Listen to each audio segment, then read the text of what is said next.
ngeen def mbokk yi yéen ñi ñu topp sur seen bi di Buzz Total TV way leen te abonné te partagé te like vidéo bu baax a baax mel na ki si nag affrontement yi fii amoon si doxoon si diggante Ousmane Sonko ak Mame Mbaye Niang ba ki nga xamante ne si ne moo di avocat bu Ousmane Sonko di maître Clédor Ly baxoon ban évacué ko li nga xamante ne si moo di France ndax daf saa jële woon ak jagatiki yaram ba tax na ñu évacué ko fi nga xamante ne si moo di France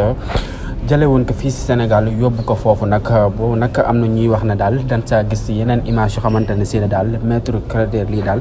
demul France pour faju ji daal mais dafa dem France rek pour taxawal wala lu demee noonu yoon image yooyu la am ñen ñi jëkk fiwete ñenn ñi féete ak ñoom nag daan indil ay firndeel wax na daal image yooyu daal nekkul lu wér te nekkul lu am maître Clédor Ly